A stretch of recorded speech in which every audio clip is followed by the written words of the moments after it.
Living word से ही हम start करेंगे। आपको बताएंगे कि हर चैप्टर में से कितने कितने क्वेश्चन आते हैं जो कि नीट या किसी भी आरपीसी या किसी भी कोई भी एग्जाम जिसमें आप लोगों की एनसीईआरटी से क्वेश्चन पूछे जाते हैं और वहां से क्वेश्चन आने के चांसेस रहते हैं।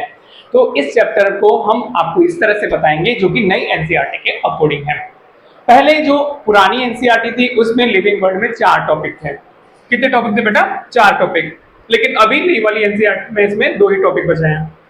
लेकिन इस सेशन को वो बच्चा इजीली देख सकता है जो पहली बार 10th पास करके 11th क्लास में आया है और नर्सरी का बच्चा एकदम फ्रेश बच्चा है और वो पढ़ रहा है लेकिन कहीं समझ में नहीं आ रहा है, तो उसको इस प्लेटफॉर्म पे आना चाहिए एनकेएस सर बायोलॉजी। और आपको यहाँ पर बिल्कुल ही फ्री ऑफ कॉस्ट पूरी एनसीईआरटी में कराने का वादा करता हूँ कि मैं कराऊंगा आप लोगों से। लेकिन अभी मैं जो चैप्टर स्टार्ट कर रहा हूँ वो है लिविंग वर्ड। धीरे धीरे आप मेरे से जुड़े रहिए और चैनल सब्सक्राइब करोगे तो आगे भी आप लोगों को इन्फॉर्मेशन मिलती रहेगी। हम स्टार्ट कर रहे हैं। लेकिन चैप्टर 1 थोड़ी सी इंफॉर्मेशन जो भी स्टूडेंट बायो पढ़ता है कि बायो पढ़ने के नाते, जैसे कि आपको पता है मैंने बताया मेरा नाम क्या है, एनकेएस सर, तो मैं भी आप लोगों से नाम पूछूंगा। सबसे पहले तो इंट्रोडक्शन यही होता है, हम नया चैप्टर पढ़ रहे हैं तो नया चैप्टर का नाम हमने बताया आप लोगों को क्या है, लिविंग वर्ड। उसी तरह से आप लोगों से भी क्वेश्चन पूछो कि हम बायोलॉजी पढ़ रहे हैं तो बायोलॉजी की 2 ब्रांचेस होती हैं, बॉटनी और जूलॉजी। क्या होती है बेटा बायोलॉजी की 2 ब्रांचें? बायोलॉजी की 2 ब्रांचें हैं अपनी, बॉटनी और जूलॉजी। Botany and zoology. ये बॉटनी और जूलॉजी में किस किस की स्टडी करते हैं? बॉटनी में तो हम किसकी स्टडी करते हैं बेटा? प्लांट की। किसकी स्टडी करते हैं? प्लांट की। जूलॉजी में किसकी स्टडी करते हैं बेटा? एनिमल की। किसकी? एनिमल की। तो आप लोगों को यहाँ पर ये पता होना चाहिए कि जैसे बायोलॉजी की 2 ब्रांच है, बॉटनी और जूलॉजी, इसमें प्लांट और एनिमल की स्टडी करते हैं। आप लोगों से मैं क्वेश्चन पूछूं कि फादर ऑफ बायोलॉजी मुझे बताइए, क्योंकि मैंने आते ही पहले आपसे नाम पूछा है तो आपको बताना पड़ेगा, और नहीं आता है तो आप यहाँ सीखना है। नो टेंशन, बिल्कुल भी टेंशन मत लीजिए, मैं बता दूं। फादर ऑफ बॉटनी पहले बताते हैं हम आपको। Father of botany, father of botany अपने हैं थियोफ्रेस्टस। कौन है भाई फादर ऑफ बॉटनी? Theophrastus. Then father of biology and zoology दोनों एक ही हैं। फादर ऑफ बायोलॉजी और जूलॉजी देखिए,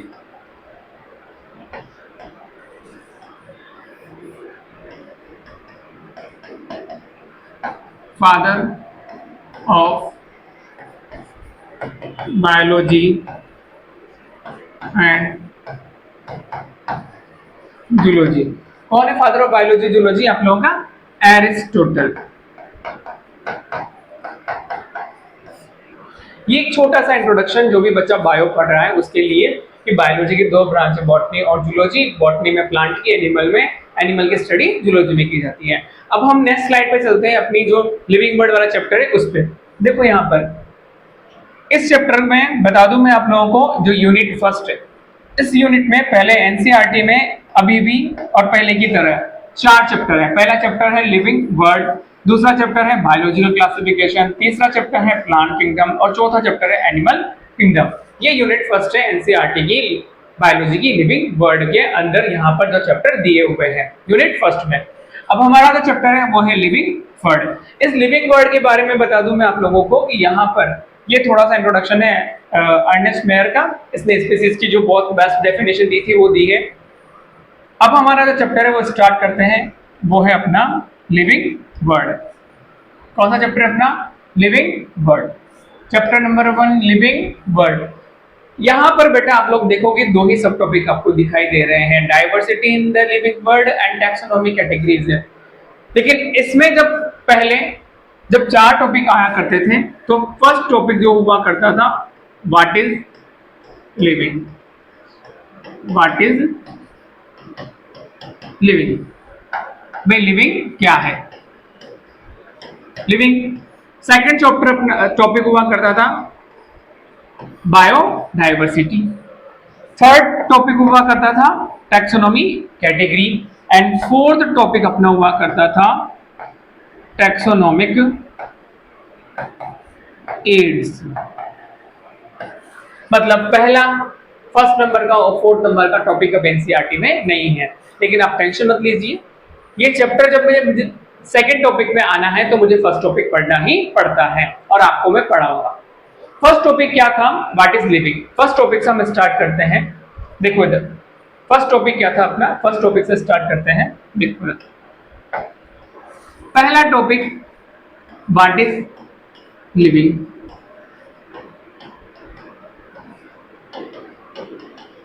जो नए बच्चे हैं वो टेंशन मत लीजिए कि सर ये क्या है, जो पहली बार पढ़ रहे हैं। What is living? लिविंग के अकॉर्डिंग एनसीईआरटी ने कि भाई लिविंग में रेस्पिरेशन होता है, एस्पिरेशन होता है, मूवमेंट होता है, ठीक है, ट्रांसपोर्ट कर सकता है लिविंग। ये सब कैरेक्टर किसके होते हैं? लिविंग के। किसके अकॉर्डिंग? एनसीईआरटी के अकॉर्डिंग। तो यही बात थी, हमने 6 से आप लोगों के 10 तक आप लोगों ने सबने पढ़ा है कि भाई किसके कैरेक्टर हैं? लिविंग ऑर्गेनिज्म के। तो अब एनसीईआरटी ने यहाँ पर जो 5 कैरेक्टर दिए थे पहले, उनके डिस्कस करते हैं कि कौन कौन से कैरेक्टर होते हैं किसके? लिविंग के।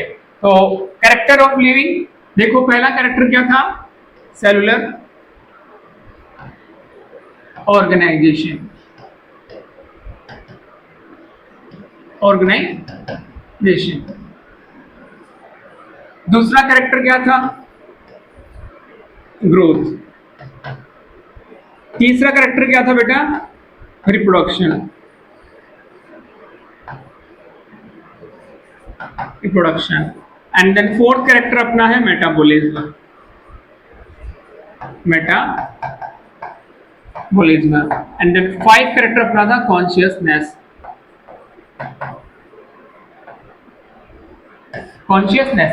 इस तरह से एनसीईआरटी में ये 5 कैरेक्टर दिए थे: cellular organization, growth, reproduction, metabolism and consciousness. मतलब ऐसा ऑर्गेनिज्म जो पांचों कैरेक्टर शो करता है वो लिविंग होता है। लेकिन एनसीईआरटी ने इन 5 कैरेक्टर को भी 2 पार्ट में डिवाइड कर दिया था, डिफाइनिंग एंड नॉन डिफाइनिंग। किस तरह से डिवाइड किया था देखो मैं बता दूं आप लोगों को। चलो इधर character divide in 2 part.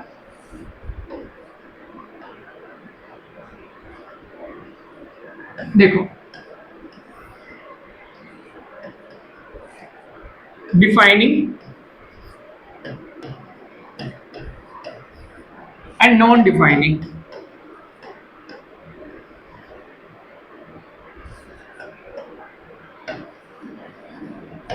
Defining and non defining.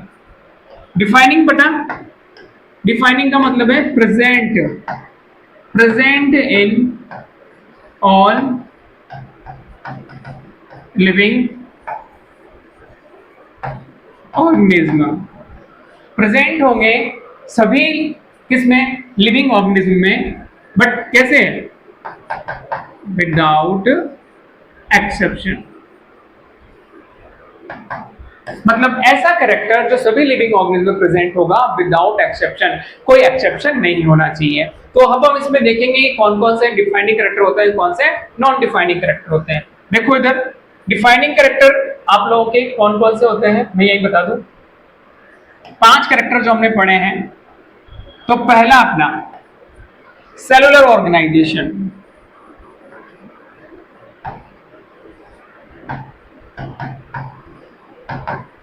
Cellular organization defining character है, मतलब स्मॉल से स्मॉल एंड बिग से बिग लिविंग ऑर्गेनिज्म सेल से बना हुआ है। यदि कोई भी ऑर्गेनिज्म है वो लिविंग है तो वो सेल से ही बना हुआ है। बिना सेल के हम किसी भी ऑर्गेनिज्म के बारे में सोच या इमेजिनेशन भी नहीं कर सकते। क्लियर? तो फर्स्ट कैरेक्टर तो अपना क्या हो गया? Cellular organisation. दूसरा कैरेक्टर हम बात कर देते हैं यहाँ पर, कौन सा है अपना? मेटाबॉलिज्म।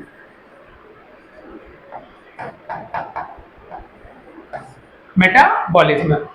मेटाबॉलिज्म क्या है? All chemical reaction occurring inside the body. जितनी भी केमिकल रिएक्शन है, केमिकल रिएक्शन 2 टाइप की, कैटाबॉलिज्म एंड एनाबॉलिज्म। मतलब किसी बिग मॉलिक्यूल का स्मॉल मॉलिक्यूल में ब्रेक डाउन होना, ये होता है कैटाबॉलिज्म। और anabolism small molecule big molecule बनाते हैं, इसे बोलते हैं एनाबॉलिज्म। मतलब प्रोटीन आप लोगों का टूट रहा है अमाइनो एसिड में, प्रोटीन आप लोगों का टूट रहा है, बड़ा मॉलिक्यूल है अमाइनो एसिड में टूट रहा है, तो ये क्या हो गया? कैटाबॉलिज्म। और वैसे ही अमाइनो एसिड मिलकर बना रहे हैं क्या? आप लोगों का प्रोटीन, तो ये क्या हो गया? एनाबॉलिज्म। इस तरह से ऑल केमिकल रिएक्शन जो बॉडी के अंदर होती हैं उन्हें हम क्या बोलते हैं? मेटाबॉलिज्म। अब ये सारी रिएक्शन किसके अंदर होगी? लिविंग ऑर्गेनिज्म के अंदर। तो ये भी क्या हो गया अपना? कौन सा कैरेक्टर हो गया? Defining character. और थर्ड अपना कैरेक्टर होता है जो डिफाइनिंग कैरेक्टर होता है, उसे बोलते हैं कॉन्शियसनेस। कॉन्शियसनेस, कॉन्शियसनेस आप लोगों का भी क्या है, एक डिफाइनिंग कैरेक्टर है। कैसे? जैसे मैं यहाँ पर हूँ, मुझे पीछे पीछे से किसी ने ऐसे किया और मैंने देखा, किया, क्यों देखा?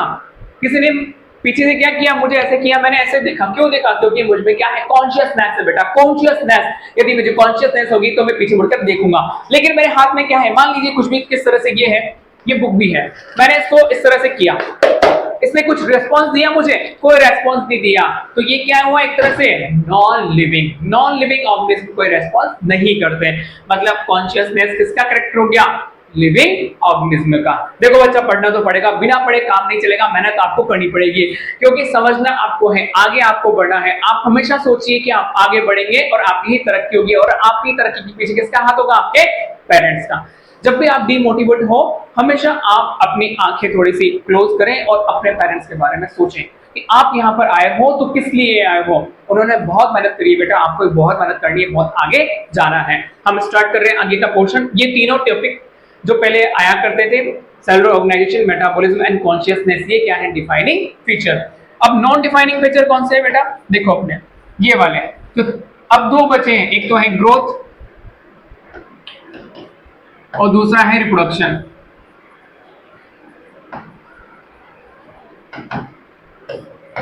Growth and reproduction, growth living and non living दोनों शो करते हैं, रिप्रोडक्शन लिविंग ही शो करते हैं, लेकिन कुछ एक्सेप्शन प्रेजेंट होते हैं। लिविंग ग्रोथ की बात करते हैं कि ग्रोथ दो टाइप से, ग्रोथ का मतलब क्या होता है, इंक्रीज इन मास। ग्रोथ की डेफिनेशन क्या होती है बेटा, increase in mass and increase in number. Organism के अंदर सेल का नंबर बढ़ रहा है तो उसका मास क्या होगा, बढ़ेगा। तो ये क्या हो रहा है, एक तरह से ग्रोथ हो रही है। मान लीजिए मेरे हाथ में एक ही सिंगल पेन है, ये 5 ग्राम का है, मैं एक और पेन ले लेता हूं, मेरे हाथ में 2 पेन हो जाते हैं, या कुछ भी ले लेता हूं, ये मेरे हाथ में है। मैंने अभी तक मेरे हाथ में कितना वेट है, ओनली 5 ग्राम। अब इसी के ऊपर मैंने एक और चीज रख दिया, ये मेरे पास फेविकोल का है कुछ, इसमें 10 ग्राम, दोनों मिलकर 5 + 10 कितना हो गया, 15 ग्राम हो गया बेटा। कितना हो, 15। तो इसने क्या हो, अपना वेट बढ़ा लिया। ये सेम मान के चलो, ये भी क्या है मेरे पास सेम है और ये भी सेम है, 5 5 के 2 हो गए, 10 हो गया। तो इंक्रीज इन मास है, इंक्रीज इन नंबर, मास भी इंक्रीज हुआ और नंबर भी इंक्रीज हुआ। क्या हुआ बेटा, तो इसे बोला जाएगा ग्रोथ। ये एग्जांपल दिया हुआ था एनसीईआरटी में, जैसे माउंटेन पे क्या होता है कि माउंटेन नॉर्मली समर सीजन में क्या होता है, ड्राई होते हैं, और रेनी सीजन में उनके ऊपर ट्री ग्रो कर जाते हैं, तो ऑटोमेटिकली उसका क्या होता है, मास इंक्रीज हो जाता है। आइस के माउंटेन भी दिए हुए थे, तो एनसीईआरटी ने उसका एग्जांपल दिया था आप लोगों का, बाउल्डर्स, सैंड माउंट्स। अब यहाँ पर दूसरा है रिप्रोडक्शन। रिप्रोडक्शन लिविंग ऑर्गेनिज्म में शो करते हैं, लेकिन तीन एक्सेप्शन है इसमें। एक तो इनफर्टाइल ह्यूमन कपल, ठीक है, और आप लोगों का एक वर्कर हनी बी, और दूसरा इसमें है, तीसरा एग्जांपल है म्यूल। ये तीनों जो हैं रिप्रोडक्शन करके अपनी जैसी ऑर्गेनिज्म, अपने जैसे प्रोजेनी को रिप्रोड्यूस नहीं कर पाते हैं। तो हमें नॉन डिफाइनिंग कैरेक्टर कौन से होते हैं, ग्रोथ एंड रिप्रोडक्शन। यहां तक ये लिविंग के कैरेक्टर थे। अब हम चैप्टर पे चलते हैं। अपना दूसरा पॉइंट क्या था, बायोडाइवर्सिटी। दूसरा पॉइंट अपना बायोडाइवर्सिटी। पहले मैंने ये बताया कि लिविंग ऑर्गेनिज्म के क्या क्या कैरेक्टर हैं, और 5 कैरेक्टर की बात करी, सेलुलर ऑर्गेनाइजेशन की, दूसरा ग्रोथ की, तीसरा मेटाबॉलिज्म, चौथा रिप्रोडक्शन, और पांचवा क्या था अपना, कॉन्शियसनेस। हमने ये तो लिविंग के कैरेक्टर बता दिए, लेकिन हमारी जो अर्थ पर है, बायो का मतलब क्या होता है, बायो का मतलब है बेटा लिविंग, मतलब लाइफ। डाइवर्सिटी का मतलब होता है फॉर्म।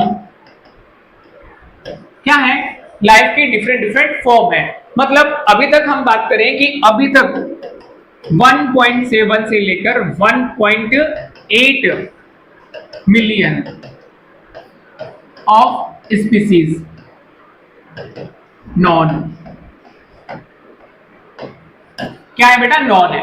1.7 से लेके 1.8 मिलियन स्पीसीज ऑर्गेनिज्म की स्पीसीज नॉन है। अब हम एक एक की स्टडी तो नहीं कर सकते, तो पहले तो हमें पता करना पड़ेगा कि यहाँ पर 1.7 से लेकर 1.8, इसमें दोनों इंक्लूड हैं। कौन कौन है बेटा, प्लांट और एनिमल्स भी हैं। इसको डिवाइड करते हैं कि प्लांट कितने और एनिमल्स कितने हैं।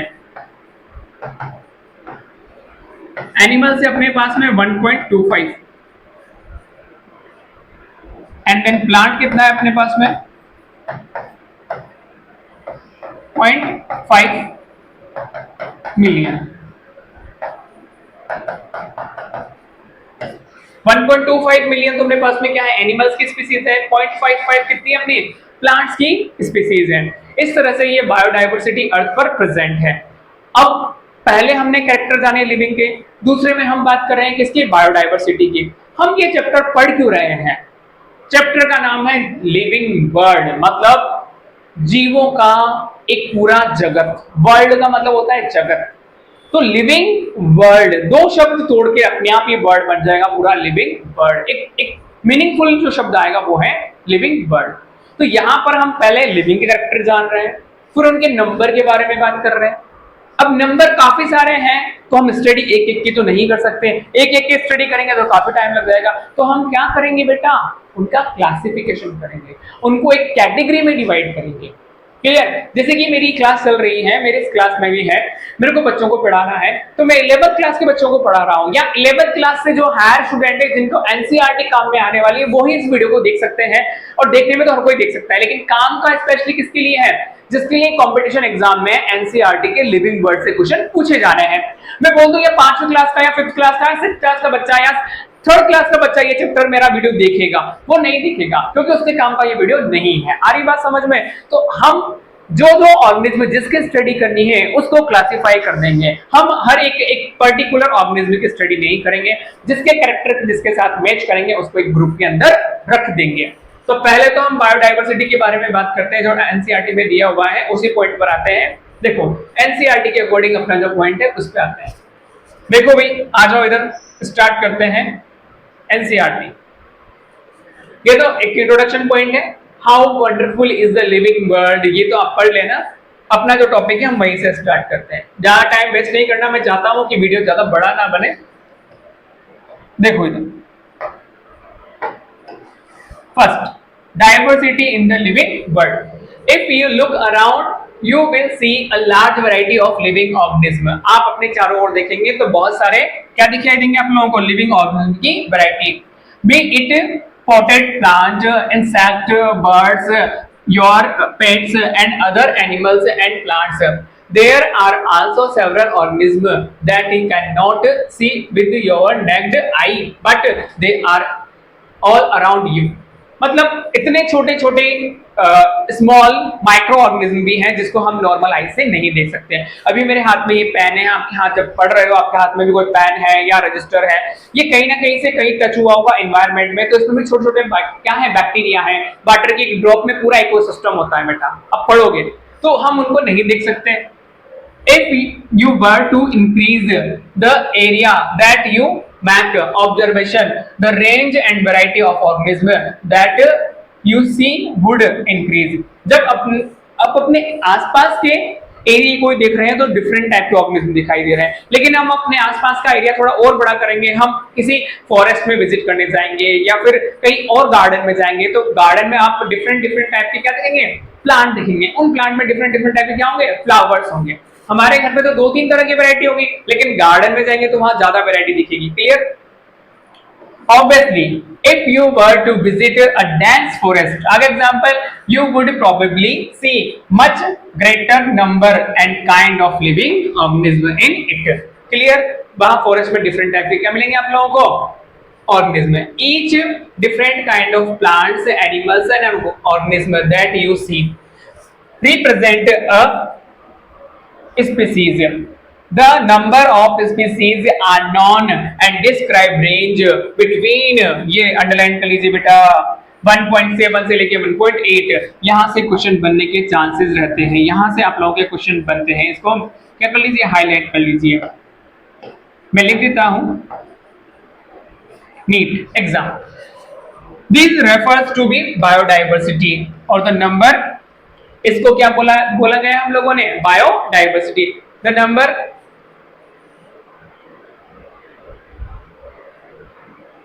देखो इधर, number and types of organism. Types of organism present on earth, we should remember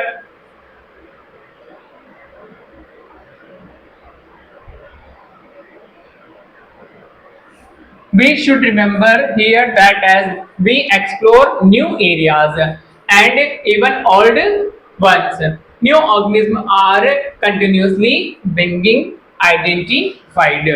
clear? तो यहाँ पर 1.7 से लेकर 1.8 मिलियन क्या है, स्पीसीज अभी तक नॉन है।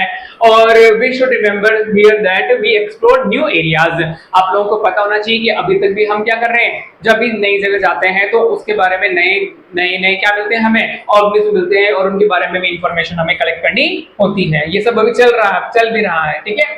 देखो आगे पढ़ते हैं। As stated earlier, there are millions of plant and animals in the world. आप लोग जानते हैं, पहले से ही है। We know that the plant and animals in our own area by their local name. उन सबको, प्लांट को और एनिमल्स को उनके लोकल एरिया में लोकल नेम से जाना जाता है। These local name would are vary from place to place. जैसे आप घर में हो, आपके नाम भी अलग अलग होते हैं। जैसे कि स्कूल का नाम अलग है, फ्रेंड के साथ चले जाओगे तो फ्रेंड का साथ अलग है, फ्रेंड का नाम अलग है, घर वालों ने आप लोगों का नाम अलग रखा है। घर पे आप चिंकू हो, बाहर यदि स्कूल में जाते हो तो आपका एक प्रॉपर नाम है, कुछ भी हो सकता है, राहुल, राजू। एंड फ्रेंड के साथ जाओगे तो और छोटू, मोटू, इस तरह से आप लोगों ने क्या कर दिए, अलग अलग नाम रख दिए। लेकिन आप लोगों को तीनों नाम से कौन जान रहा है, कौन बोल रहा है, जो आपको जानता है वही बोल रहा है। लेकिन किसी अनजान व्यक्ति के सामने ये नाम बोल दे तो आपको नहीं पहचान पाएगा। इसी तरह से हम किसी भी ऑर्गेनिज्म का यदि अलग अलग नाम रखेंगे एक पर्टिकुलर एरिया के अकॉर्डिंग, लोकल एरिया के अकॉर्डिंग, तो हमारे लिए स्टडी कर पाना क्या होगा, मुश्किल होगा। इस यही बात बोल रहा है। देखो, even with in a country probably you would recognize the confusion. क्या हो जाएगा, कंफ्यूजन हो जाएगा। That would be created if we did not find ways, means to talk to each other, to refer to organism we are talking about. हम नहीं पता कर पाएंगे कि हम किस ऑर्गेनिज्म के बारे में बात कर रहे हैं यदि हम उसी नाम के साथ आगे बढ़ेंगे। पता चला साइंटिस्ट स्टडी कर रहे हैं इस कंट्री में उस ऑर्गेनिज्म की, उसी ऑर्गेनिज्म की किसी दूसरी कंट्री में किसी और साइंटिस्ट ने स्टडी कर रही है या कर रहा है, तो दोनों एक ही ऑर्गेनिज्म पर स्टडी कर रहे हैं, टाइम भी वेस्ट हो रहा है और मनी भी वेस्ट हो रही है। तो ये क्या है, कंफ्यूजन क्रिएट कर रहा है। इस कंफ्यूजन को दूर करने के लिए हमें क्या करना पड़ेगा, जो प्रोसेस लेना पड़ेगा उसके बारे में ये बात कर रहा है। देखो, and there is a need to standard naming of living organism such that the particular organism is known by same name all over the world. मतलब उस ऑर्गेनिज्म को इस पूरे वर्ल्ड में एक ही नाम से क्या होना चाहिए, जाना जाना चाहिए, उसको पहचाना जाना चाहिए, आइडेंटिफाई करना चाहिए एक ही नेम से। इस प्रोसेस को हम क्या बोलेंगे, नोमेनक्लेचर। मतलब हम लिविंग वर्ल्ड में ये पता कर रहे थे कि लिविंग ऑर्गेनिज्म है, डाइवर्सिटी में हम उसे क्लासिफाई करके अलग रख रहे हैं, लेकिन किस बेसिस पर, पहले हमें पता तो होना चाहिए कि किस किस कैटेगरी के बेसिस पर हमने उसे अलग किया है। तो आप उसे पहचानोगे तभी तो अलग कर पाओगे। आ रही है, कुछ नाम होगा उस ऑर्गेनिज्म का। देखो इधर, this process is called nomenclature. क्या बोलेंगे इसे, नोमेनक्लेचर। देखो इधर आगे, obviously the nomenclature or naming is only possible when the organism is described correctly and we know to what organism the name is attached to. हम किसी भी organism को यदि नाम दे रहे हैं तो वो कब दे पाएंगे, जब उसके कैरेक्टर के बारे में हम जानते होंगे और उस ऑर्गेनिज्म के बारे में भी हम कुछ इंफॉर्मेशन अटैच करेंगे। This is identification. अब यहां पर जो डेफिनेशन थी वो किसकी थी, आइडेंटिफिकेशन की। देखो क्या बोल रहा है, नेम हो गया, when the organism described correctly, यहां से डेफिनेशन है किसकी, आइडेंटिफिकेशन की। when the organism described correctly, हम किसी भी ऑर्गेनिज्म को करेक्टली डिस्क्राइब कर रहे हैं, we know to organism the name is attached to, this is identification, और हम उसे क्या कर देंगे, एक नाम दे देंगे। इसके पीछे आइडेंटिफिकेशन क्या होता है, कैसे होता है, देखो एक स्टोरी सुनो। एक छोटा सा बच्चा है घर में, उसकी मम्मी के साथ में है। किसके बारे में बता रहा हूं मैं, आइडेंटिफिकेशन की डेफिनेशन। किसी भी ऑर्गेनिज्म को आइडेंटिफाई करते हैं हम कैसे करते हैं? आज आप जिस उम्र में हैं, मान लीजिए 13, 14, 15 साल की उम्र में है, जैसे मैं बोल दूं कि बिल्ली कैसे बोलती है म्याऊं म्याऊं, आप पहचान लोगे बिल्ली क्या बोलती है म्याऊं म्याऊं। आपने कैसे रिकॉल किया कि ये बिल्ली की आवाज है? मैं बोल दूं कि नहीं ये घोड़ी की आवाज है, मैं बोल दूं नहीं ये तो किसी और जानवर की आवाज है, लेकिन नहीं आप मुझसे अड़ जाएंगे, बोलेंगे नहीं सर ये बिल्ली की आवाज है। क्यों है? ये कैट की आवाज क्यों है? क्योंकि आपने इसे आइडेंटिफाई किया। लेकिन कैसे किया? स्टोरी सुनो। स्टोरी क्या है? एक छोटा बच्चा है, एक छोटा बच्चा अपने घर में किचन में मम्मी के साथ में है, वो 3 साल का ही है, अभी उसने फर्स्ट टाइम या 3 साल का, 2.5 साल का, 2-2.5 साल का बच्चा है, 2.5 ईयर का छोटा सा चाइल्ड है, वो घर में है मम्मी के साथ में। अब किचन में क्या हुआ, एकदम से कुछ बर्तन गिरने की आवाज आई, मम्मी को कुछ पता चला कि कुछ तो है, मम्मी फट से दौड़ी और किचन में गई और उसने सबसे पहले क्या देखा कि बाहर जो निकल गई थी वो क्या थी? एक कैट। मम्मी ने कैट को देखा, मम्मी किचन में गई, मम्मी ने देखा सबसे पहले जो मिल्क का भगोना था या दूध की जो भगोनी थी वो बिल्ली ने यूज करी कि नहीं करी, बिल्ली ने दूध पिया नहीं पिया, ठीक है। अब मम्मी ने तो पता था, मम्मी बड़ी है, बच्चे के सामने पहली बार वो एनिमल आया, वो ऑर्गेनिज्म आया, तो अब जैसे जैसे क्या हो रहा है, बच्चा धीरे धीरे बड़ा होगा। फर्स्ट टाइम उस बच्चे ने उस ऑर्गेनिज्म कैट को देखा और मम्मा से पूछा, बोलने लगा मम्मा ये क्या है? मम्मा ने बोला बेटा ये कैट है। वो ऐसे नहीं समझेगा, वो कैसे? बेटा ये बिल्ली है, ये कैट है, और ये मिल्क क्या करती है? फीड करती है, ये दूध पीती है, और कहाँ जाएगी? ये किचन में जाती है, और इसकी आंखें कैसे होती है? थोड़ी बुरी बुरी होती है, क्लियर। और यदि ये दिखाई भी ना दे तो साउंड करती है कैसा? म्याऊं म्याऊं। फिर 3-4 कैरेक्टर क्या किए बेटा? मम्मी ने बच्चे को बता दिया। बच्चा 2.5 ईयर का था। अब जैसे जैसे बच्चा बड़ा होगा, ग्रो करेगा, बच्चा ग्रो कर रहा है 2, 3, 4 साल, 5, ये सब जो वर्ड से मम्मी ने जो बोले थे कैरेक्टर उसके माइंड में इमेजिनेशन की तरह, या वो जो कैरेक्टर थे उसके माइंड में चले गए, मेमोरी के रूप में, मेमोरी की तरह। अब थोड़े टाइम बाद क्या होता है, थोड़ा टाइम मतलब मान लीजिए कि वो 3 साल से 4 साल का हो गया, किसी गार्डन में था, और गार्डन में वो अकेला था, मम्मी उसके आसपास नहीं थी, लेकिन एक पेड़ के पीछे या किसी टेबल के पीछे मान लीजिए वहां पर क्या थी? एक कैट थी। अब कैट क्या कर रही थी? साउंड कर रही थी, क्या? मियाओ मियाओ मियाओ, इस तरह का साउंड कर रही थी। तो उस बच्चे ने पहचान लिया कि यहाँ पर आसपास क्या है? कैट। क्या उस बच्चे को पहले जब उसका बर्थ हुआ था फर्स्ट डे ही पता था कि वो कैट है? नहीं ना। तो उसकी मम्मी ने उसके कैरेक्टर बताए, उसकी मम्मी ने क्या किया? उसके कैरेक्टर बताए, और उस कैरेक्टर के बेसिस पर उसने क्या कर लिया? आइडेंटिफाई, कि बिना देखे बता दिया ये क्या है? कैट है। तो यहां क्या बोल रहा है? When the organism is described correctly, mummy ने उस ऑर्गेनिज्म को करेक्टली डिस्क्राइब किया, we know to what organism the name is attached, उस ऑर्गेनिज्म के साथ में क्या नाम दिया जाए? This is identification, मतलब मम्मी ने उसको नाम दे दिया क्या? बिल्ली, कैट। तो बच्चे ने क्या पहचान लिया next time? Cat. This is called identification. Clear? I think सब लोग क्लियर हो गया होगा आइडेंटिफिकेशन क्या होता है। चलो आगे चलते हैं। In order to facilitate the study, number of scientists have established procedures to assign a scientific name to each non-organism. इसी प्रोसेस को और ज्यादा अच्छा करने के लिए ऑर्गेनिज्म ने एक प्रोसेस, साइंटिस्ट ने क्या किया? एक प्रोसेस असाइन किया जिसको हम बोलते हैं क्या? Scientific name. This is accepted to biologists all over the world, ये पूरे वर्ल्ड में एक्सेप्ट किया गया। For plant, scientific name are based on agreed principle and criteria which are provided in International Code for Botanical Nomenclature, ICBN, International Code for Botanical Nomenclature.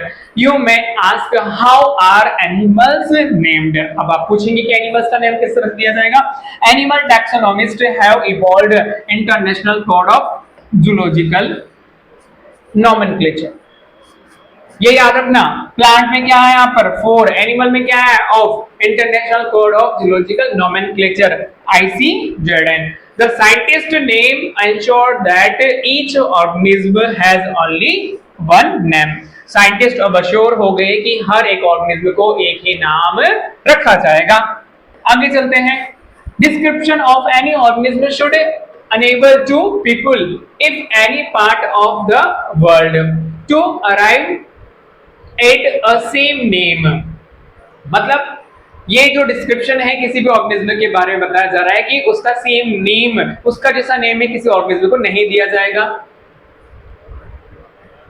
They also ensure that such a name has not been used for any other non-organism. वापस वही, मतलब ये जो नाम रखा है वो other organism का नहीं होना चाहिए, मतलब यूनिक नेम होना चाहिए, पूरे वर्ल्ड में एक नाम होना चाहिए।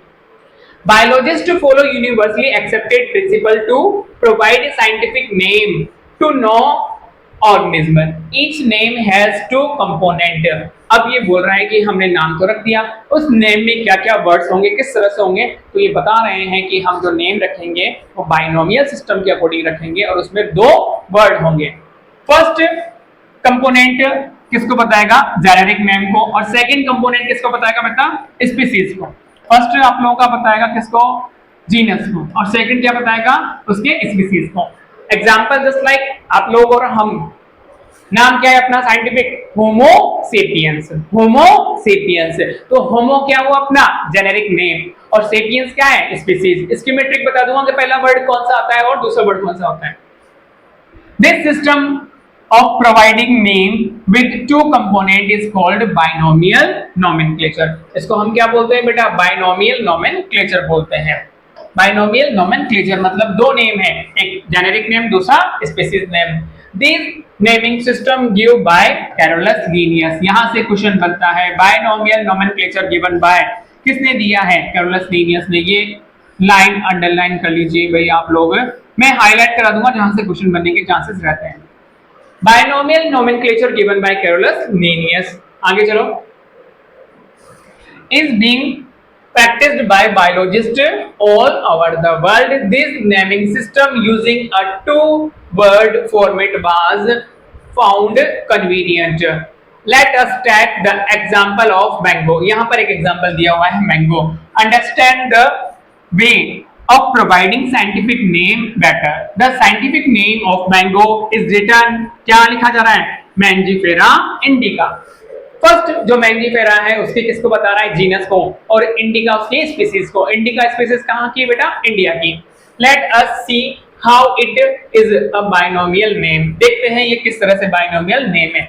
In this the name Mangifera represent the genus and while the indica represent the species. आगे बात समझ में। और स्पीसीज एपिथेट, स्पीसीज को भी बता रहा है या स्पीसीज एपिथेट को भी बता रहा है। अदर यूनिवर्सल रूल और नोमेनक्लेचर आल्सो फॉलो। नोमेनक्लेचर के हमें और भी यूनिवर्सल रूल है, उनको फॉलो करना चाहिए। क्या क्या है देखो, इधर चार है बेसिकली, तो देखो हम यहाँ पर जो तीन डिस्कस कर रहे हैं। पहला, biological name are generally in Latin and written in italic. बेटा लैटिन क्या होता है, लैटिन एक तरह से क्या है, डेड लैंग्वेज है, मतलब इसमें कोई सिनोनिम्स आपको नहीं मिलता है। सिनोनिम्स नहीं मिलेगा तो जो नेम है वो सेम नहीं हो पाएंगे, इसलिए लैटिन लैंग्वेज यहाँ यूज की जाती है। written in italic, they are Latin or derived from the Latin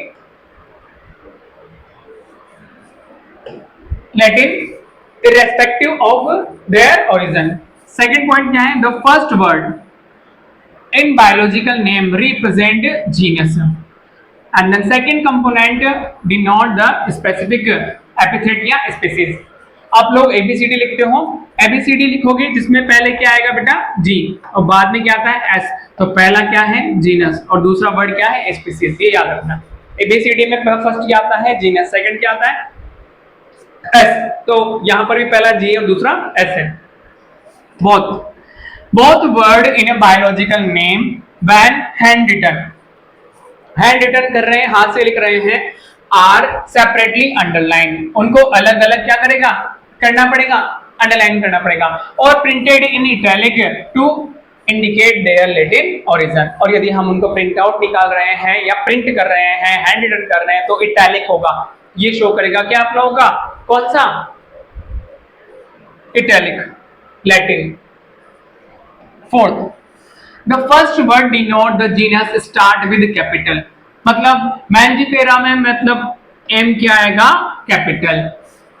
While the species या epithet start with small letter, indica में आई क्या आएगा, small. It can be illustrated with the example Mangifera indica. आगे बात समझ में, यहाँ पर ये क्या है बेटा, कैपिटल, और ये क्या है बेटा, एक वर्ड स्मॉल। क्लियर है यहाँ तक? यहाँ तक हम लोगों ने बात करी किसके, बायनोमियल नोमेनक्लेचर के बारे में। तो उसका नेम भी दे दिया हमने, आइडेंटिफाई कर लिया। अब हमारा प्रोसेस क्या होगा कि हम उसे एक ग्रुप में रखेंगे, किस बेसिस पर उसका क्लासिफिकेशन करेंगे, किस बेसिस पर क्लासिफिकेशन करेंगे उसके बारे में हम पढ़ेंगे। चलो आगे।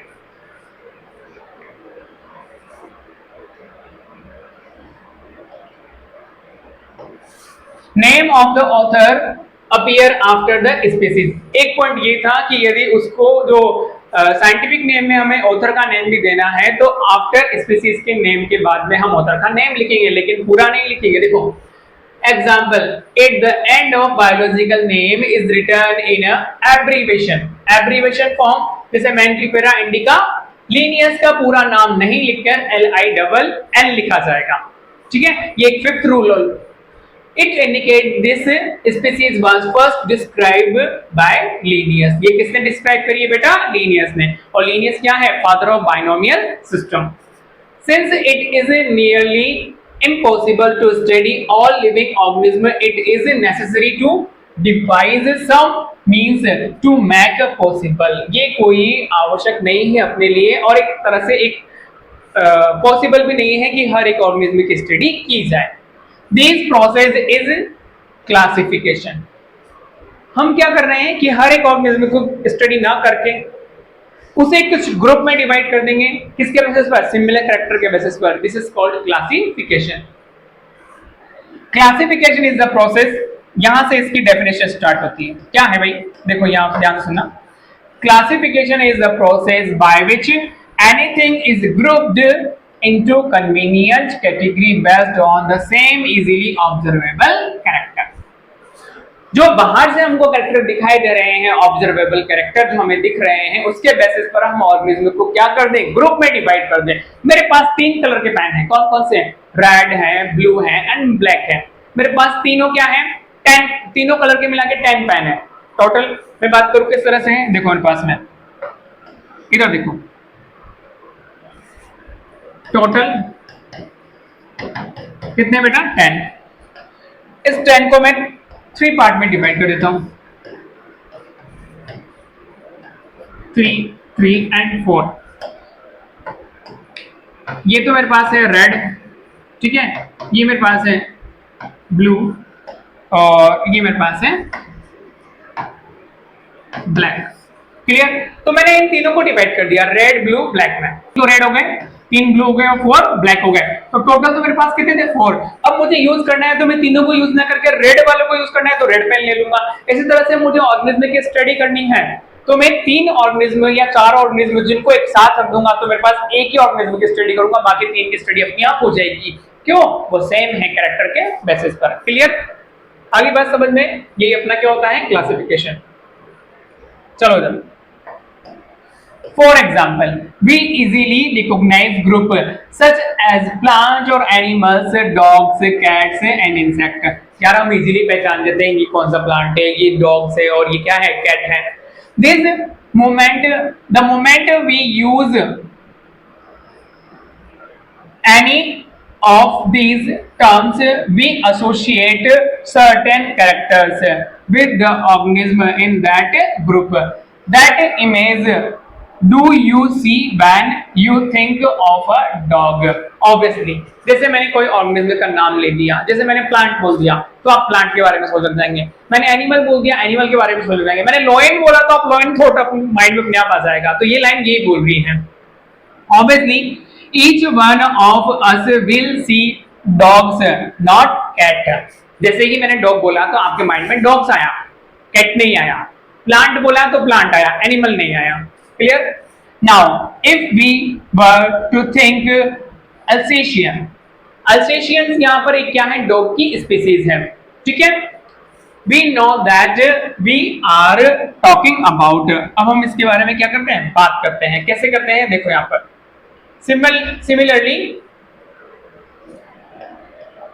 similarly suppose we were to say mammals, you would of course think mammals with external ears, body hairs।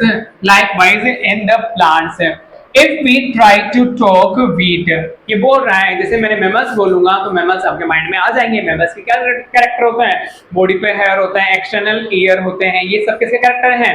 Mammals के। और क्या बोल दिया? वीट। वीट क्या है? अपनों का गेहूं का पौधा, उसके बारे में सोच लेंगे। The picture in each our mind will be of wheat plant. Wheat plant का नाम लिया तो वीट प्लांट की इमेज आप लोगों के माइंड में आ जाएगी। नॉट ऑफ राइस और एनी अदर प्लांट, दूसरे की नहीं आएगी भाई। वीट बोला है तो वीट की आएगी। Hence, all these dogs and cats, mammals, wheat, rice, plants, animals, etc. are convenient category we use to study organism, and this scientific term for this categories is called taxa. Important. इसे क्या बोल रहे हैं हम? Taxa. यहां से question बनने के चांसेस होते हैं भाई। ये सब क्या है बेटा? आप लोगों के टैक्सा है। कौन कौन सा टैक्सा है? Cats, mammals, wheat, rice, plant, animals, etc. are convenient category we use to study organism. This scientific term for this categories, scientific term इनके लिए क्या है? अपनी एक टैक्सा। टैक्सा मतलब क्या होगा? एक ग्रुप को डिवाइड कर रहा है, ग्रुप को रिप्रेजेंट कर रहा है। Here you must recognize that taxa can indicate category at very different level. अलग अलग लेवल पर अलग अलग टैक्सा हो सकते हैं। Plants also form a taxa. Wheat is also a taxa. Similarly, animals, mammals, dogs, all are taxa. But you know that dog is a mammals and mammals are animals. Therefore, animals and mammals and dogs represent a taxa at a different level. Mammals किसको represent कर रहा है बेटा? Class को। Clear? Animals किसको represent कर रहा है? किंगडम को। डॉग किसको रिप्रेजेंट कर रहा है? स्पीसीज को। मतलब ये अलग अलग लेवल पर क्या है? टैक्सा है। अलग अलग लेवल पर क्या है? टैक्सा है। आगे चलो। Hence, based on character, all living organisms can be classified into different taxa. This process of classification is called taxonomy. Organism को हम डिफरेंट टैक्सा पर क्या कर रहे हैं? डिवाइड कर रहे हैं, और इस प्रोसेस को हम क्या बोल रहे हैं? Taxonomy. Taxonomy is not a single process, single step process, it is a hierarchy, step by step process. देखो, external and internal structure along with the structure of cell development process and ecological information of organism are essential and form basis of mode of taxonomic studies. Hence, characterization, identification, classification, and nomenclature are the process that are basic to taxonomy. अब यहाँ पर question यही बनता है, अभी तक जो हमने पढ़ा कि हम पढ़ के आ रहे थे बायोडाइवर्सिटी। बायोडाइवर्सिटी से अपना दूसरा टॉपिक आने वाला था क्या? टैक्सोनॉमी। तो टैक्सोनॉमी में चार चीजों को इंक्लूड किया गया है। क्या है बेटा?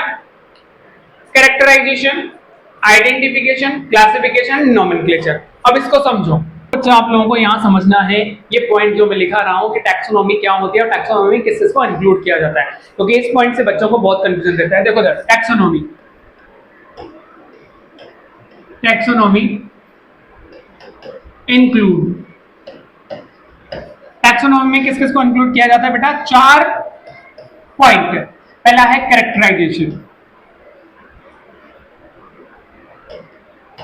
कैरेक्टराइजेशन, ठीक है। दूसरा है इसमें आप लोगों का इसमें है आइडेंटिफिकेशन, आइडेंटिफिकेशन। तीसरा जो इसमें इंक्लूड किया जाता है वो है नोमेनक्लेचर,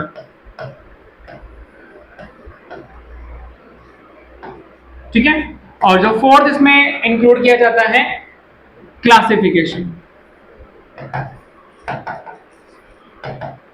ठीक है। तो इस तरह से टैक्सोनॉमी में चार चीजों को इंक्लूड किया गया, characterization, identification, nomenclature and classification. चारों चीजें हम पढ़ चुके हैं कि भाई कैरेक्टराइजेशन क्या होगा, आइडेंटिफिकेशन क्या होगा, नोमेनक्लेचर क्या होगा, क्लासिफिकेशन क्या होगा। क्लियर? अब आगे जो साइंटिस्ट आए उन्होंने बोला कि इससे भी बेस्ट है अपना कौन सा मेथड है? सिस्टमैटिक। क्या बोलता है? देखो उधर सिस्टमैटिक क्या बोलता है भाई?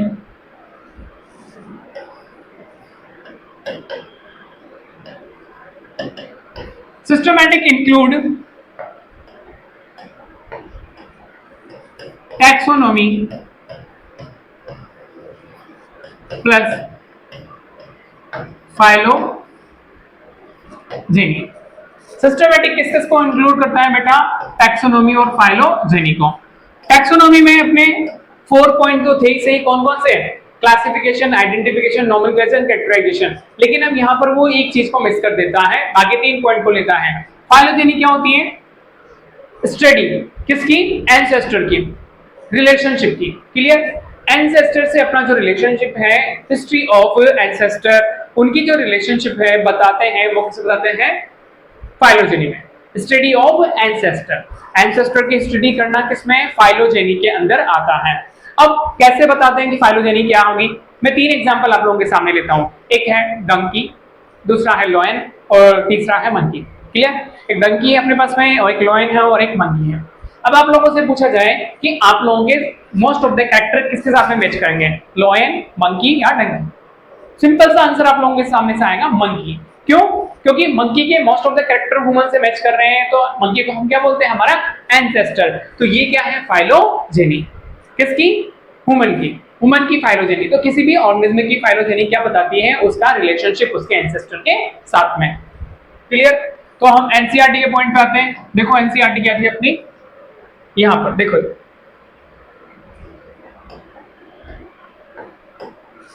Taxonomy is not something new, कोई नई नहीं है, पुरानी है। Human beings have always been interested in knowing more and more about the various kind of organism, particularly with reference to their own use. कोई नया नहीं है। ह्यूमन क्या करता था? जो अपने काम की चीजें हैं उन्हें उनके काम आने के तरीकों के अकॉर्डिंग अलग अलग कर देते हैं। Clear? In early days, human being need to find a source of their basic need of food, clothing and shelter. Starting का जो मानव था उसकी 3 बेसिक नीड थी, रोटी, कपड़ा और मकान। Hence, the earliest classification were based on the use of various organisms. क्या बोल रहा है? ऑर्गेनिज्म का जो पहला क्लासिफिकेशन उन्होंने दिया वो किसके बेसिस पर था? उनके यूज के बेसिस पर। काम आया तो रख लिया, नहीं आया तो फेंक दिया। Human being were since long not only interested in knowing more about different kind of organism and their diversity, but also relationship among them. This branch of study was referred to as a systematic. क्या बोल रहा है ये? Human being were since long, clear, not only interested in knowing more about different kind, इसमें ज्यादा interested नहीं थे कि वो और ज्यादा डिफरेंट काइंड के ऑर्गेनिज्म है कि नहीं है, but there diversity, but also relationship among them, और इंटरेस्टेड इसमें थे कि जो हमने सर्च किया है उसमें क्या संबंध है, क्या रिलेशनशिप है कि उनको एक अलग कैटेगरी में रखा जाए। Clear? This branch of study was referred to systematic. Taxonomy में हमने 4 चीजों को इंक्लूड किया था, क्या? Categorization, identification, classification, nomenclature.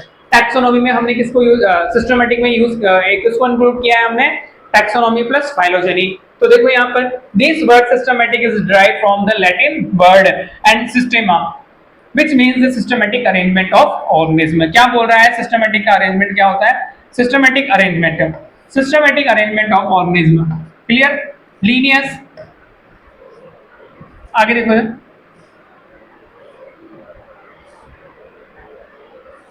Linnaeus used Systema Nature as the title of his publication. Linnaeus की जो बुक थी उसका उसने टाइटल यूज किया क्या? Systema Naturae. The scope of systematic was later enlarged, includes identification, nomenclature and classification. उन 4 चीजों में से कैटेगराइजेशन को हटा दिया है और सिस्टमैटिक में जो टैक्सोनॉमी इंक्लूड करी उसमें 3 चीजों को रखा। कौन कौन सी को रखा बेटा? ये इंपॉर्टेंट है। फर्स्ट आइडेंटिफिकेशन, दूसरा नोमेनक्लेचर और तीसरा क्या है? Classification. Systematic takes into account evolutionary relationship between organism, मतलब किसी भी ऑर्गेनिज्म का एवोल्यूशनरी रिलेशनशिप के इसका ओरिजिन यहाँ से हुआ है, उसका उसके साथ में क्या रिलेशनशिप है ये शो करता है कौन? सिस्टमैटिक। आगे देखो नीचे इसमें कंटिन्यू 12 पॉइंट, सॉरी दूसरा टॉपिक अपना जो है टैक्सोनॉमिक कैटेगरीज, इसमें पढ़ने वाले हैं। देखो Classification is not a single step process but involve hierarchy of step in which each step represent a rank and category. बेटा जैसे कि आप लोगों को मैं बोलूं किसी फर्स्ट फ्लोर से किसी ग्राउंड फ्लोर से कहाँ आना है फर्स्ट फ्लोर पे, तो आप स्टेयर से, ये आप लोगों का ग्राउंड फ्लोर है, ये क्या है फर्स्ट फ्लोर। क्या एक स्टेयर से आप डायरेक्ट फर्स्ट फ्लोर पे आ जाएंगे? नहीं आ पाएंगे। ग्राउंड फ्लोर से आप क्या करेंगे स्टेप बाय स्टेप, कैसे पहले इस स्टेप पे आएंगे, फिर इस स्टेप पे आएंगे और फिर इस स्टेप पे आएंगे। तो इसी तरह से जो हमारी टैक्सोनॉमी है वो सिंगल स्टेप प्रोसेस नहीं है, एक स्टेप दूसरे स्टेप तीसरे स्टेप, स्टेप बाय स्टेप क्या है प्रोसेस है। इसको क्या बोल रहे हैं हम, देखो यहाँ पर एक बार फिर देख लेते हैं। Classification is not a single step process. It involves a hierarchy of step in which each step represent a rank. मतलब यहाँ पर हर एक स्टेप किसको रिप्रेजेंट कर रही है, ये भी एक रैंक है, ये भी एक रैंक है, ये भी एक क्या है रैंक है। Clear? Since the category is part of overall taxonomic arranged is called taxonomy category. यहां से लेकर यहां तक इसको हम क्या बोलेंगे टैक्सोनॉमी कैटेगरीज बोलेंगे। And all category together constitute the taxonomic hierarchy. ये सारी मिलकर क्या बनाएंगे taxonomy hierarchy. Each category refer to as a unit of classification in fact represent a rank. ये हर एक किसको रिप्रेजेंट करती है बेटा, रैंक को रिप्रेजेंट करती है। And is commonly termed as taxon plural taxa. मैंने बताया था आप लोगों को, डॉग्स हो गया, कैट्स हो गया, मैमल्स हो गया, ये सब तो क्या है टैक्सा। और यहाँ पर हर एक रैंक किसको रिप्रेजेंट कर रही है बेटा टैक्सोन को। यहाँ से क्वेश्चन बनता है, बच्चे बहुत कंफ्यूज होते हैं कि सर टैक्सा क्या है और टैक्सोन क्या है। चले आगे देखो इधर,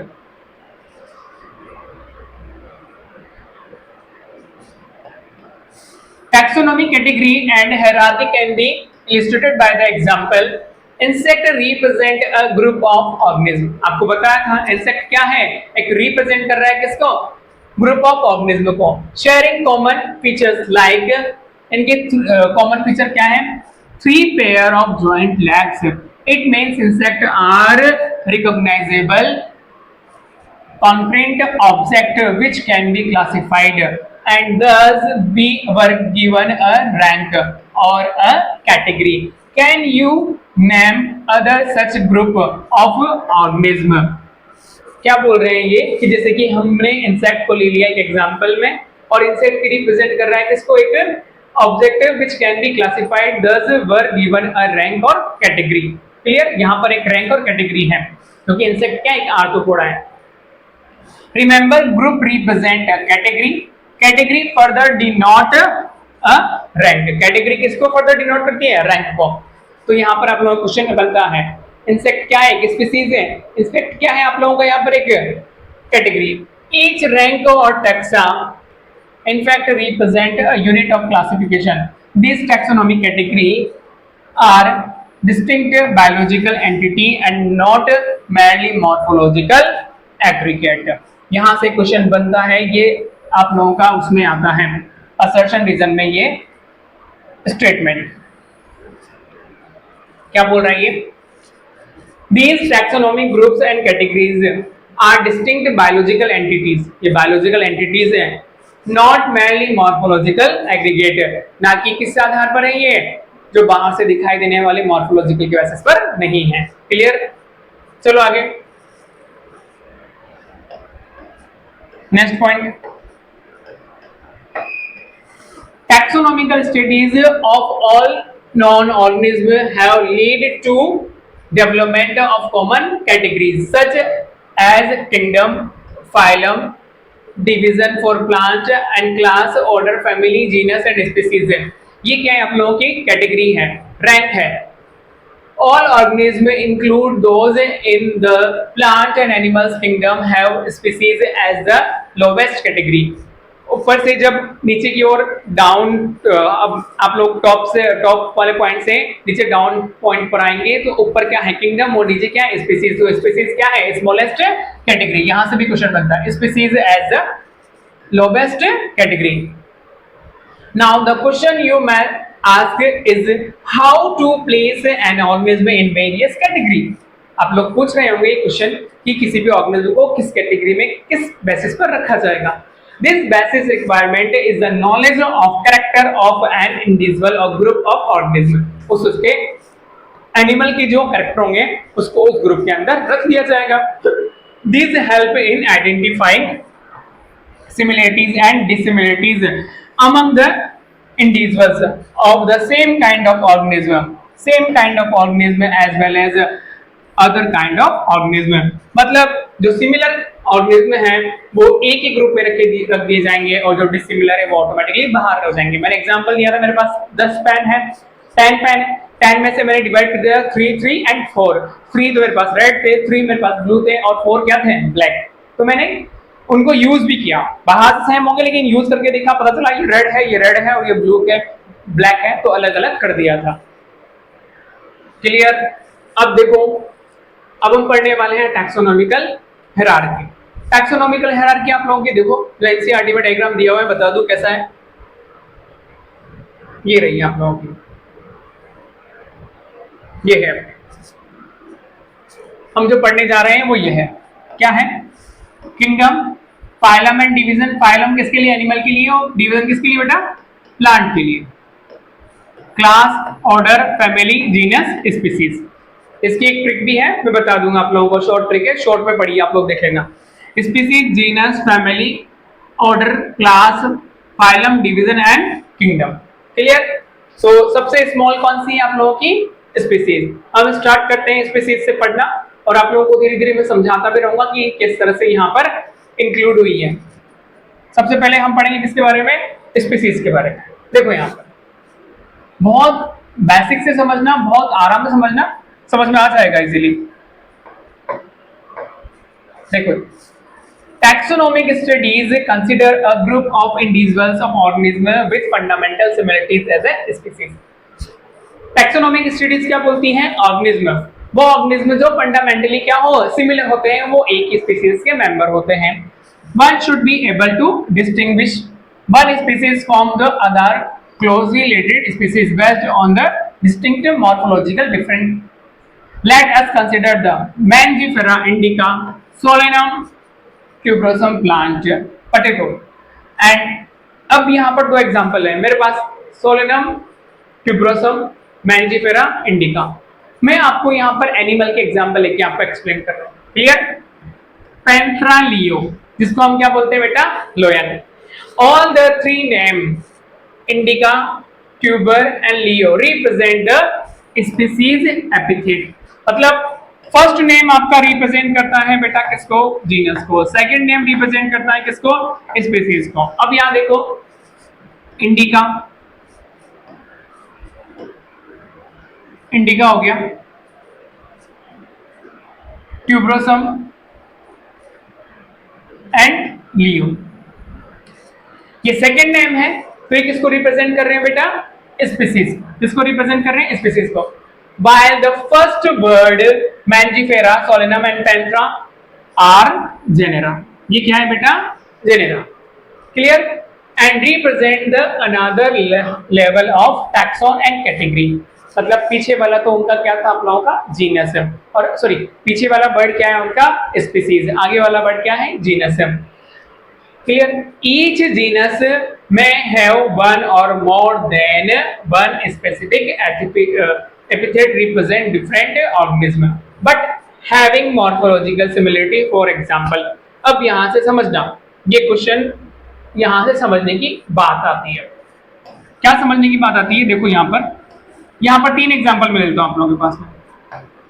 Panthera has another species called tiger। Panthera tigris, Panthera leo and Panthera pardus। 3 आएंगे अपने पास में, नेक्स्ट पेज पे है, मैं बता दूं। देखो इधर,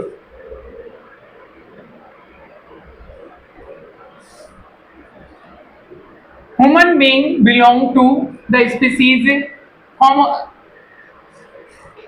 human being belong to the species, अपनी कौन सी स्पीसीज है बेटा? Homo sapiens. तो सेपियंस अपनी स्पीसीज है which is grouped in the genus homo। Homo क्या है? जीनस है। the scientific name thus human being is written homo sapiens. क्या है बेटा? Homo sapiens. अभी हम लोगों ने बात करी किसकी? स्पीसीज की। अब हम क्या बात करेंगे? जीनस। जीनस में क्या होगा बेटा? Similar species. Similar species come in one genus. जो सिमिलर स्पीसीज होगी वो एक ही जीनस के अंदर आएगी। देखो इधर,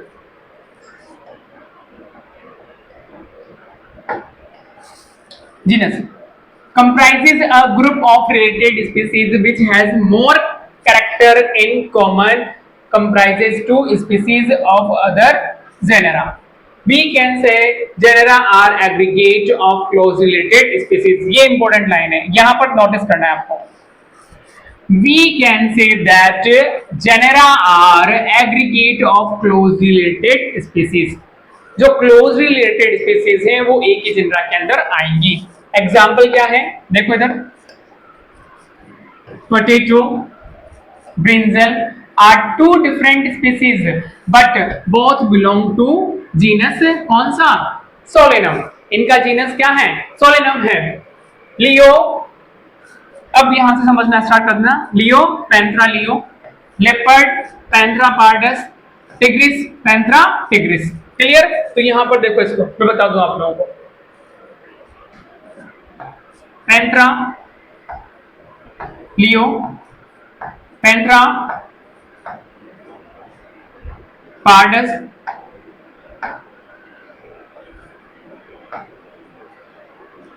एंड पैंथरा टिग्रिस। क्लियर? बेटा आप लोगों को दिख रहा होगा ये पैंथरा, ये पैंथरा, ये तीनों एक ही क्या है बेटा? स्पीसीज है। ये तीनों स्पीसीज मिलकर एक ही अंदर क्या आ रही है बेटा? सॉरी, ये स्पीसीज नहीं है। पैंथरा क्या है आप लोगों का? पैंथरा किसको रिप्रेजेंट कर रहा है? हाँ, आगे वाला तो रिप्रेजेंट करता है जीनस को, और पीछे वाला किसको रिप्रेजेंट करता है? स्पीसीज को। ये तीनों species Leo, pardus and tigris. अब ने बोला था क्या? यहां पर लिखा हुआ है ना, genera are aggregate to close related species. जो क्लोज रिलेटेड स्पीसीज है वो तीनों मिलकर एक जेनेरा बना रहे हैं अपने पास में। लियो, पार्डस एंड टिग्रिस मिलकर बना रहे हैं अपने पास में एक पैंथरा। क्या बना रहे हैं? पैंथरा। पैंथरा क्या है? जीनस है। तो स्पीसीज मिलकर एक जीनस बना रही है। अब मुझे जीनस से किस पे जाना है बेटा?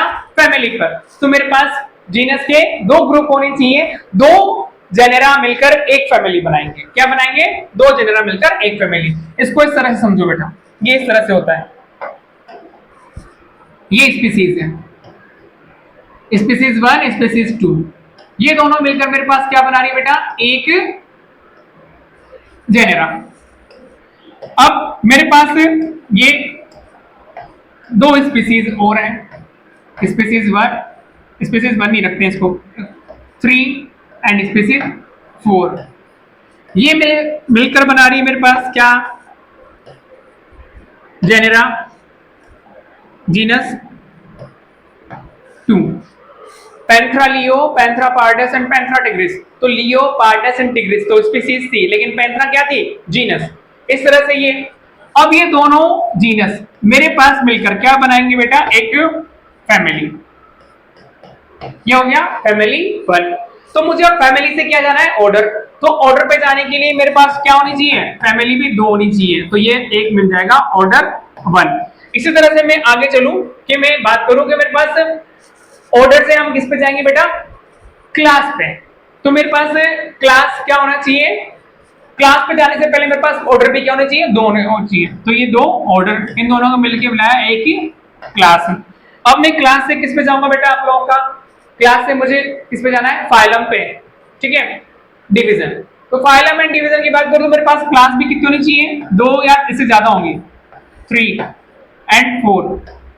ये तीनों मिलकर भी एक क्या बनाएंगे बेटा? फाइलम बना सकती है, या फिर क्या बना सकती है बेटा? डिवीजन बना सकती है। अब ये डिवीजन भी मिलकर अपने पास में क्या बना सकता है? मेरे पास में डिवीजन क्या हो? 2। 2 डिवीजन मिलकर बनाएंगे बेटा एक किंगडम।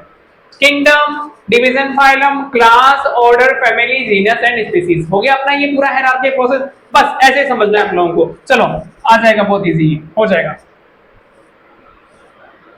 देखो इधर, अभी मैंने आपको बता दिया, बहुत इजी हो गया अब तो ये। Next category family has a group of related genera.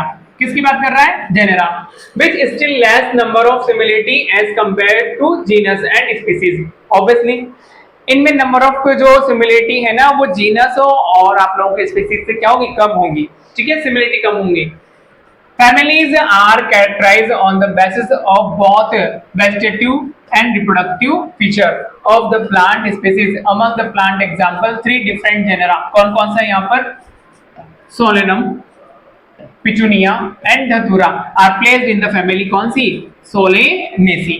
ठीक है, यहाँ पर 3 डिफरेंट जेनेरा थे, मैंने बोला था ना, जेनेरा 1, जेनेरा 2 एंड जेनेरा 3। ये मिलकर क्या बना सकते हैं? अपना फैमिली 1 बना दी इन्होंने। Among animals for example genus Panthera comprises lion, tiger and, बताया था। इनपुट द फैमिली, जीनस क्या है इसका? Felis. Felis catus in the family Felidae. अब मेरे पास में बेटा यहां पर एक ही फैमिली थी, एनिमल का एग्जांपल ले रहे थे। देखो पैंथेरा, इधर देखना, ध्यान से देखना, ध्यान से नहीं तो निकल जाएगा। Panthera leo, Panthera pardus, Panthera tigris, ये तीनों स्पीसीज 1 है ना, स्पीसीज अलग अलग है। Species 1, species 2 and species 3। क्या बनाया बेटा इन्होंने मिलके? ये थी जीनस 1 ये जीनस 1 हो गया। अब मेरे पास में जीनस 2 होना चाहिए भाई। मेरे पास में क्या होना चाहिए बेटा? जीनस 2। जीनस 2 कैसे होगा? तो इन्होंने यहां पर कैट की क्या दे दी है? देखो यहां पर इन्होंने दिया है Felis catus in the family Felidae. तो मैं जीनस बात कर रहा हूं। फैलिस क्या है? फैलिस भी मेरे पास में क्या है बेटा? जीनस है। किसका है? कैट का। कैट का जीनस है। अब ये दोनों जीनस मिलकर क्या बनाएंगे? एक फैमिली, और वो फैमिली का नाम क्या इन्होंने दिया है? फैलिडे।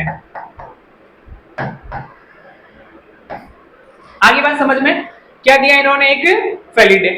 क्लियर है? अब ये मेरे पास एक फैमिली है, मेरे को क्या चाहिए भैया? एक और फैमिली। ये दोनों फैमिली मिलकर वापस से मेरे पास में क्या बनाएंगी बेटा? एक ऑर्डर। तो यहाँ पर एक फैमिली तो मेरे पास फैलिडे है, दूसरी फैमिली में जो लेकर आऊंगा डिफरेंट फैमिली, देखो यहाँ पर ये लिख रखी है कैनिडी। क्या है बेटा?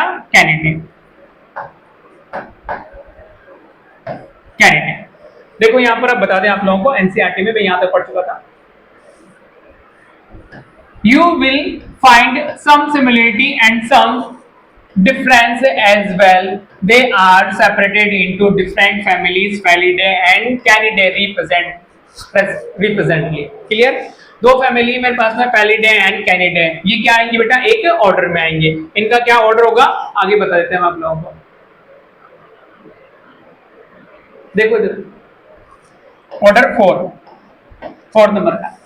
You have seen earlier that categories like species, genus and families are based on the number of similar characters. Generally, order and the other higher taxonomy categories are identified based on the aggregate of the character. Order being in a higher category, obviously, is the assemble of the families of exhibit a few similarity character. These similar characters are less in number as compared to different genera include family. Obviously धीरे जब हम species से kingdom की ओर जा रहे हैं तो क्या होती जा रही है? यहाँ पर सिमिलर कैरेक्टर कम होते जा रहे हैं। Plant family like Convolvulaceae, Solanaceae are include in the order of Polemoniales based on the floral character animal order Carnivora include the family like Felidae and Canidae. Felidae and Canidae, देखो इधर ये रहा, मैंने बताया था आप लोगों का फेलिडी एंड कैनिडी ने जो ऑर्डर बनाया वो क्या है आप लोगों का, कार्निवोरा। कौन सा है बेटा, कार्निवोरा। तो मेरे पास में ये क्या है बेटा, एक ऑर्डर 1। अब ऑर्डर 2 लाना पड़ेगा। ये दो ऑर्डर मिलकर मेरे पास में क्या बनाएंगे, एक क्लास बनाएंगे। देखो इधर आगे फॉर एग्जांपल ये दिया हुआ है, this category include the related order, for example order Primata comprising monkey, gorilla, Gibbon replaced in class Mammalia with the order Carnivora. Carnivora में किस किस को रखा है बेटा, मंकी, गोरिल्ला एंड गिब्बन को। ये था एक ऑर्डर ये रहा कार्निवोरा। कार्निवोरा ऑर्डर 1, इसमें रखा किस किस को, एग्जांपल में बता दूं, मंकी, गोरिल्ला एंड गिब्बन, ये Carnivora order.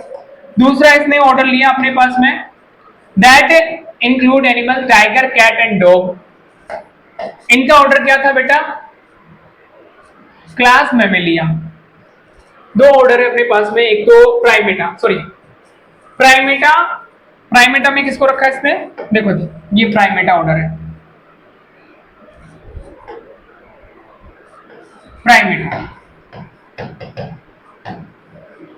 Primata order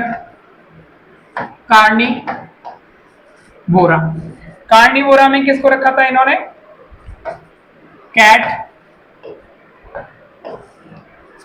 dog and lion, tiger भी बोलते हैं हम इसको, ठीक है, टाइगर। तो मेरे पास में बेटा ये दो क्या है, ऑर्डर 1 एंड ऑर्डर 2। इन दोनों ऑर्डर के मिलने से बनेगी क्लास। कौन सी क्लास बनेगी बेटा, Mammalia. Mammalia has the other order also, clear. तो अब आगे हम बात करेंगे फाइलम। क्लास मिलकर क्या बनाएंगे अपने पास में, फाइलम। तो हमारे पास में 5 क्लासें होती हैं। कौन कौन सी classes, comprises animals like fish, देखो classes comprises animals like fish, amphibians, reptiles and birds, also with mammals constitute next the higher category called phylum। ये कौन सा है, chordata phylum, जिसमें 5 क्लासेस होती हैं। all नेक्स्ट उस पर चलते हैं स्लाइड में। all these based on the common features like presence of notochord or dorsal hollow neural system। ये सब क्या था आप लोगों का, किस पे बेसिस था, जो हमने क्लास अभी बात करी थी इससे पहले, फाइलम कोडेटा नोटोकॉर्ड प्रेजेंट है, are include in the phylum कोडेटा।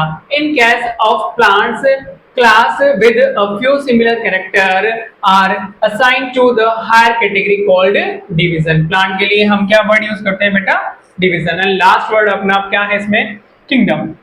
क्या है बेटा, किंगडम। देखो all animals belong to the various phyla are assigned to the highest category called kingdom animalia in classification system of animals। The kingdom of plant on the other hand distinct the comprises of the plant various division, hence we will refer to these two groups, animals and plant kingdom। The taxonomy category form species to kingdom have been show assigning order starting with species in figure 1.1। ये वाला होता develop sub category in this hierarchy and facilitate more sound scientific and placement of various taxa। आगे चलते हैं, यहां से question बनता है आप लोगों का। Look at the hierarchy figure 1, can you recall the basis of arrangement? Say for example, यहां से क्वेश्चन 100% बनता है ये आप लोगों का। As we go higher from species to kingdom, हम कहाँ है, ऊपर जा रहे हैं स्पीसीज से किंगडम की ओर। The number of common character, yes, यहीं से क्वेश्चन बनता है। The number of common character are goes on decrease। common character species में सबसे ज्यादा होते हैं, किंगडम में सबसे कम होते हैं। Lower taxa more the characteristic that number within the taxon share, higher category greater is difficulty to determine the relationship to other taxa। same level has the problem of classification become more complex. Table 1.1 indicate the taxonomic category to which some common organism like housefly, male mango and wheat belong. बेटा यहाँ पर last time आप लोगों का NEET में से question आया था, कुछ ऑर्गेनिज्म का यहाँ पर आप लोगों का कॉमन नेम दिया हुआ है, बायोलॉजिकल नेम दिया हुआ है, genus, family, order, class and phylum. यहाँ से आप लोगों का हाउस फ्लाई से ये क्वेश्चन आया था, आप लोगों से इसका जीनस पूछा था। क्लियर? अब यहाँ देख लोगे, इजीली मैं बता देता हूँ आप लोगों को, ज्यादा टाइम नहीं लेता हुआ। देखो जब दो तो प्लांट है और दो एनिमल है। मेन होमो सेपियंस होमिनिडीज की फैमिली है, ऑर्डर प्राइमेटा है, क्लास मेमेलिया है और ऑर्डर इसका क्या है आप लोगों का डिवीजन क्या है, कोर्डेटा। इस तरह से हाउस फ्लाई में मस्का डोमेस्टिकस का नेम है, मस्का इसका जीनस है, फैमिली म्यूसिडी है, Diptera and class Insecta and phylum Arthropoda. Mango Mangifera indica, Mangifera Anacardiaceae, Sapindales, dicotyledons and angiosperm. Wheat Triticum aestivum, Triticum Poaceae, Poales, monocotyledons and angiosperm. आगे इसमें कुछ क्या दिया हुआ है देखते देखें नेक्स्ट स्लाइड पर। आप लोगों का चैप्टर हो गया फिनिश। क्लियर? और आई होप आप लोगों को चैप्टर अंडरस्टैंड हुआ होगा। मैंने बहुत कॉन्सेप्ट वाइज इसको पढ़ाया है और वन शॉट में इसको कंप्लीट किया है। क्लियर? नेक्स्ट चैप्टर हम लेकर आएंगे biological classification. Like and subscribe. Thank you.